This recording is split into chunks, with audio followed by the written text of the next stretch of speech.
Hey there guys, I'm SonicGhost and welcome back to some more Let's Play Sly Cooper and the Thievius Raccoonus. Last time we learned all about the Fiendish Five and we made our way to the first of the 5 members' hideout, Raleigh here. And we have ourselves a key so we can go ahead and unlock this gate. And we probably should because Sly's getting kind of impatient. Between episodes he's been kind of standing here for a while, so let's let him go ahead and open up the gate here to get into the hideout itself. So there you go. Once you use a key, you actually don't use it up permanently. You use it once and then put it back in your backpack. So, there you go. 1 point over to Zelda. You actually keep the keys. You don't just break them off immediately. It never made sense why in the Zelda games, Link just use a key and then you can never use it again. Doesn't make any sense. That blimp looks like the most secured location on this boat. If Raleigh's really as smart as his police files suggest, then that's where I'll find him. Wonderful idea, but your plan is flawed. Why? Because it's impossible to get near him. To access Raleigh's blimp, you would have to sneak through that high voltage power tube. To do that without getting electrocuted, you'd have to destroy that power generator. And to do that, you'd need 2 more of Raleigh's treasure keys, which are heavily guarded. Interesting. So when are you gonna get to the impossible part? Fine! But I warned you. I've marked the areas you need to hit with holographic markers.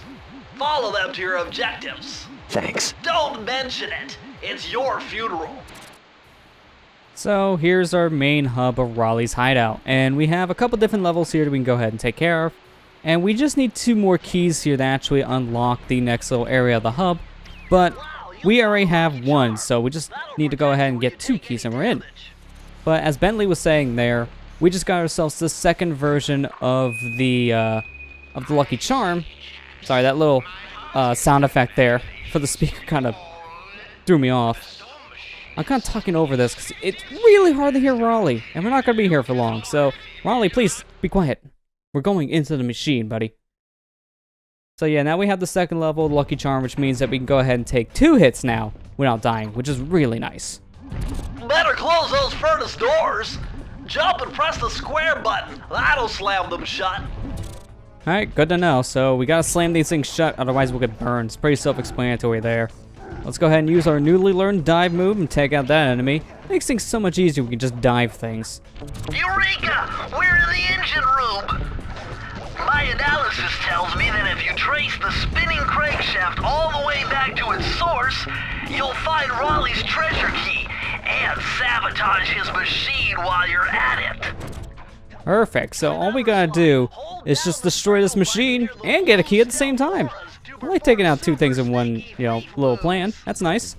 But I don't really care about talking over that line because that's the tutorial that we just went over back in the first area of the game, which wasn't that long ago. It was only a few minutes ago. So moments like that, I don't feel bad about talking over the dialogue. It's subtitled.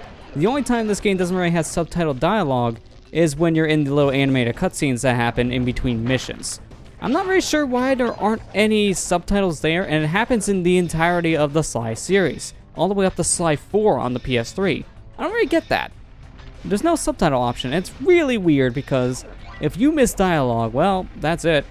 It would be nice to have subtitles because in games in particular, I always like playing with subtitles turned on. Just because it's so much easier in a game to miss what people are saying because there's so much more going on. A lot more sound effects are blaring, and since you're playing a game, you'll probably be playing with either low audio in general so you don't really disturb your family if you're in a cramped area, or just the fact that you're probably not able to hear everything with you just doing 10 things at once, trying to kill enemies, listen to music, platform, collect coins. It's very easy just to miss things.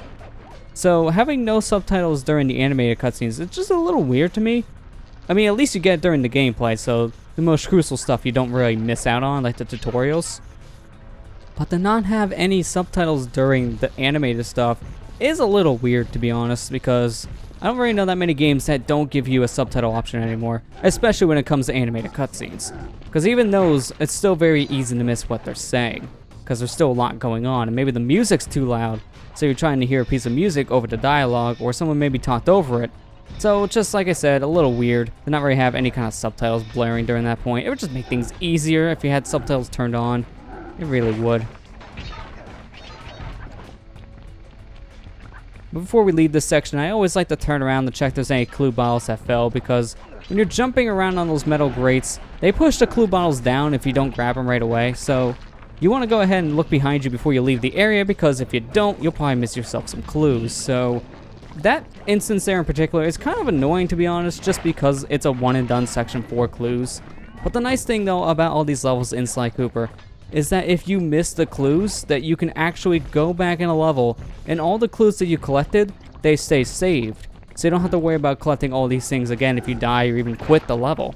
You just have to go and get the ones that you missed, which is really good because there are some levels that the clues are really hard to find, and sometimes you can find a vault that's like in the very beginning of the level, and the clues you get all throughout your adventure in said level. You don't want to go all the way back to the beginning just to get your clue unlocked, so it's kind of annoying for that reason, but you can actually just save and quit, keep your clues, and then that means you can actually go back to the vault and open it up, which is really convenient, and some levels I prefer doing that. But now we have 30 clues, so let's go ahead and open up the vault of this level. Press the circle to enter the vault code. I can't believe I pieced this one together. Try 227. I mean, that one sounds kind of simple there, so I can believe it. Really, only one number was different. If it was 222, I would have questioned everything there, Bentley. Don't need to be a rocket scientist to figure that one out. Interesting. Old Sally Cooper's fast getaway raccoon roll. Stories claim she can move faster rolling than anyone else could on the run. Hold down the triangle button to use this move. Switch between your power-ups using L2 and R2. So now we have our roll. It's not really that fast of a way to get around sometimes, because since you're rolling, it does have momentum. So if I'm rolling up a slope, I'll start going a little slower. If I roll down a slope, I actually go really quick, and I do really like the roll in this game for that reason. It makes just traversing through levels a lot easier and quicker in some areas, because if I'm just trying to run straight through it, I'll just roll. It'll make things way easier on me at that point. But you know what's funny actually now thinking about it, because the Sly HD collection here was developed by Sansu Games, which they later on go and make a brand new game in the series, Sly 4. But years later, Sansu Games were actually in charge of making the Sonic Boom games on 3DS, both Shadow Crystal and Fire and Ice. So if you want to go ahead and compare this rolling to Sonic's roll ability in the Sonic games, well, now it's an easier comparison because Sansu Games made a Sonic game, and they also worked on the Sly series a bit. So there you go. Sly Cooper and Sonic are a little bit closer than you would think. There you go. There's your entire reason why I wanted to play the game. It's a blue animal who can roll around and move pretty quick. The parallels, they're very, very close. It's hard to believe. Since we're right here, let's go ahead and grab an extra life again. And there you go. Now we're up to 8 lives. Having lives in this game, for the most part, is not really that big of an issue because this game's kind of forgiving when it comes to lives in general. You get lives after you have the second level of the Lucky Charm here, so if you have a golden one, you collect 100 coins, then you'll get yourself a 1-up because of it. And if you do end up getting a game over, you just get sent back to the beginning of the level you're playing, but all your progress is still saved.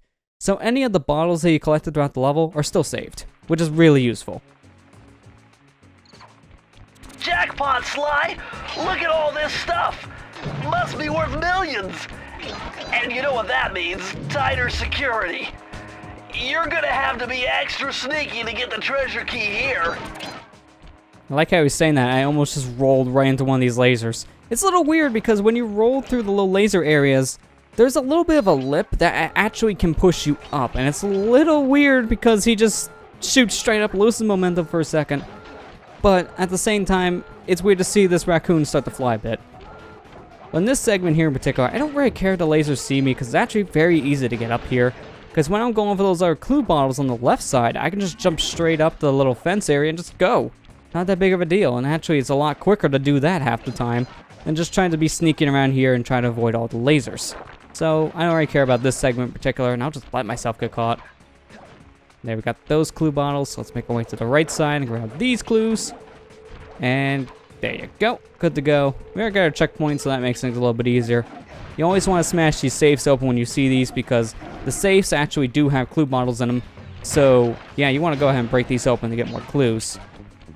Unfortunately there, we just took a hit, so we lost our second level of Lucky Charm, but since we have 2 of the things, it doesn't really matter at that point. I don't really mind losing my gold one at that point. Oh, that's close. This segment I don't really like as much because it's a little quick, and one wrong move and you're just gonna go swimming. Sly can't swim, so if he falls in the water, that counts as a hit, which is kind of annoying, but at the same time makes sense. Raccoons normally can't swim. You know, unless this raccoon learns how to swim on his own, it wouldn't really make too much sense, to be honest. But here, I'm just gonna carefully shimmy my way around because that searchlight's right in the way. Don't want to walk straight into it. I probably could, and then just avoid the rest of these until I smash the alarm. But I'm just taking things a little safe here. So, take our time. Oh, there you go. Searchlights are active, so now they're blaring the alarm. But I don't really care because I can just smash it. And let's get some more clues. We just have 2 more of these things to get, and then we should be good. So now, just gotta see, where do we miss those last 2 clue bottles? That's the thing about these games, you can easily miss some clues if you're not paying attention. So, at this point, we just gotta get our last 2 bottles. And it'll take me a moment to realize where we just missed those. So, let's see, it's probably actually over where we started. Yeah, I actually remember where they are now, so we're gonna see if I can... No, I can't make that jump. We'll start the roll, because I gotta go back for the vault anyway, so this actually works out in our favor. So, this is the thing about the clues in general that can make the levels kind of drag out a little bit longer, because I'm right here, I'm at the key. I can literally just smash this now, and we can leave. But I don't want to do that because I want my power, so gonna make our way back over here to get our clues, which the vault's right here anyway, so that works out in our favor. But we have to do all this before we can leave. And the vault positions sometimes are just kind of inconvenient, just for this reason.